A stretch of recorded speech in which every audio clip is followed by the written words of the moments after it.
जादुई राखी। गांव में करिश्मा नाम की एक छोटी सी बच्ची रहा करती थी। करिश्मा के माँ बाप का बचपन में ही देहांत हो चुका था और करिश्मा गांव के मंदिर के पास रहा करती थी। गांव के कुछ लोग उसे 2 वक्त का खाना दे दिया करते थे और मंदिर के पुजारी जी ने उसके मंदिर में रहने और सोने की व्यवस्था कर दी थी। अरे करिश्मा बेटा, आज सुबह से इतनी उदास क्यों बैठी हो? क्या बात है बेटा? कोई बात नहीं काका, रक्षाबंधन का त्योहार आ रहा है। सब लोग अपने भाई को राखी बांधेंगे, लेकिन मैं तो दुनिया में बिल्कुल अकेली हूँ। अरे बेटा, चिंता क्यों करती हो? जिसका कोई नहीं होता उसका भगवान होता है। ऊपर वाला है ना, वो तुम्हारी मदद जरूर करेगा। लेकिन भगवान असल में थोड़ी ना होते हैं काका, भला वो मेरी मदद कैसे करेंगे? अरे बिटिया, ऐसे नहीं कहते। भगवान तो सब जगह होते हैं और देखना, वो तुम्हारी मदद भी जरूर करेंगे। पुजारी जी के जाने के बाद करिश्मा उदास होकर मंदिर की सीढ़ियों पर बैठ गई। उसे कुछ भी समझ में नहीं आ रहा था। तभी कुछ देर बाद मंदिर में एक साधु आते हैं। क्या बात है बेटा, तुम ऐसे चुपचाप क्यों बैठी हो? क्योंकि मैं बहुत उदास हूँ। इस दुनिया में मेरा कोई नहीं, मैं बिल्कुल अकेली हूँ। अरे, तुम्हें उदास होने की कोई जरूरत नहीं है। ये देखो, मेरे पास एक बहुत सुंदर फूल है। तुम इसमें धागा पिरोकर भगवान के हाथ पर राखी की तरह बांध देना। लेकिन उससे क्या होगा बाबा? उससे कुछ होगा नहीं बेटा, बस तुम्हारा अकेलापन दूर हो जाएगा और तुम्हारे जीवन में खुशियां लौट आएंगी। क्या सच में ऐसा हो सकता है? हाँ, रक्षाबंधन वाले दिन सुबह नहा धोकर मंदिर की जो मूर्ति है उस पर फूल की राखी बनाकर बांध देना।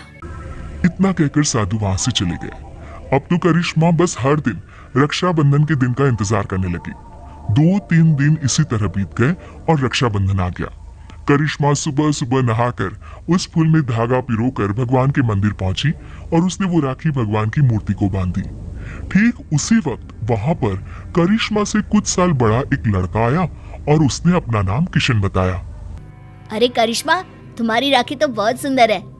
क्या ऐसी राखी तुम मेरी कलाई पर भी बांध सकती हो? वो क्या है ना, मेरी कोई बहन नहीं है। लेकिन ये राखी में जो फूल लगा हुआ है वो मुझे किसी साधु बाबा ने दिया था और मेरे पास दूसरा कोई फूल नहीं है। लेकिन मुझे तो तुम्हारे हाथ की बनी हुई राखी ही चाहिए, कहीं से भी लेकर आओ। अब मैं क्या करूं? भगवान ने बड़ी मुश्किल से मेरे जीवन में किसी को भेजा है। अगर मैंने किशन को राखी नहीं बांधी तो वो नाराज होकर चला जाएगा। सोचते सोचते करिश्मा मंदिर के बगीचे में पहुंची और वहां से उसने फूलों की मदद से एक सुंदर सी राखी बनाई और मंदिर में पहुंची। ये देखो किशन, मैंने तुम्हारे लिए बहुत सुंदर राखी बनाई है। नहीं, मुझे वही राखी चाहिए जो तुमने भगवान को बांधी है।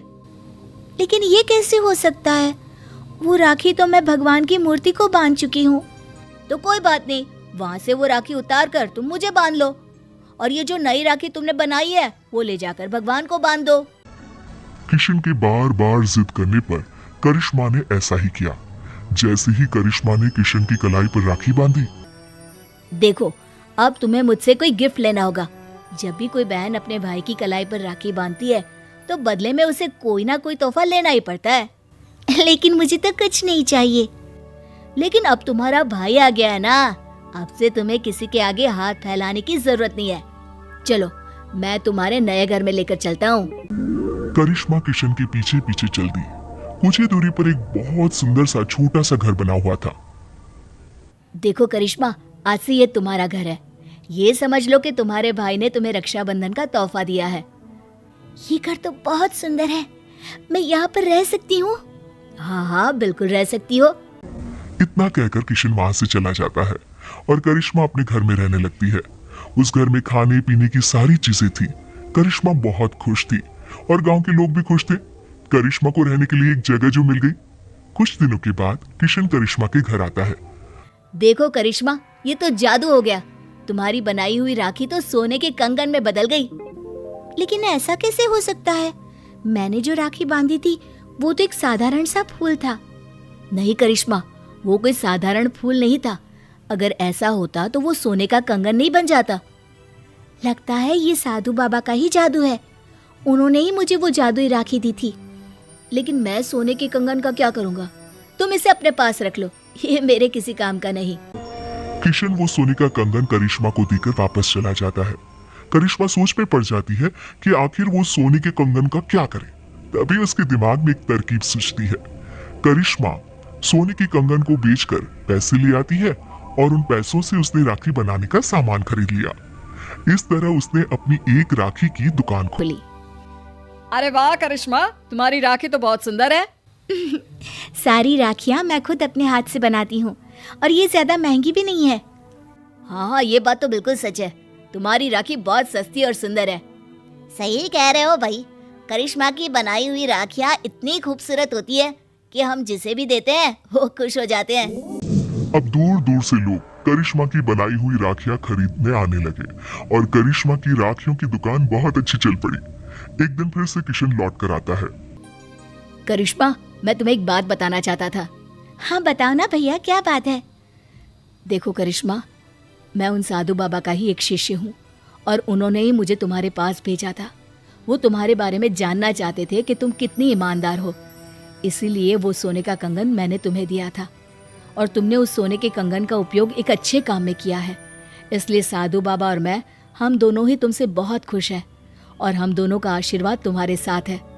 अब आने वाले जीवन में तुम्हें किसी भी प्रकार की परेशानी का सामना नहीं करना पड़ेगा। किशन भैया, तुम्हारे जैसा भाई और साधु बाबा जैसे गुरु पाकर मेरा तो जीवन ही सफल हो गया। मेरी मदद करने के लिए बहुत बहुत धन्यवाद। आपकी दी हुई जादुई राखी ने सच में मेरा जीवन बदल दिया।